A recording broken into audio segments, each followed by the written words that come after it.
Dugaan politisasi dalam penetapan Sekjen PDIP Hasto Kristianto sebagai tersangka oleh KPK terus digaungkan.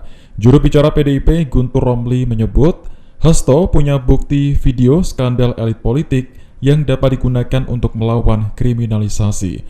Namun ucapan Guntur diragukan oleh Ketua Umum Barisan Relawan Jokowi Mania, Immanuel Ebenezer atau Noel. Dilansir Tribunnews pada Sabtu 28 Desember, Noel menantang PDIP untuk membuka bukti video tersebut jika memang ada.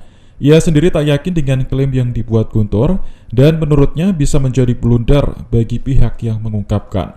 Oleh karena itu, Noel meminta agar PDIP tidak sembarangan melempar isu yang tidak bisa dipertanggungjawabkan. Ia justru curiga isu terkait video digaungkan untuk menutupi Download Tribun X sekarang, menghadirkan lokal menjadi Indonesia.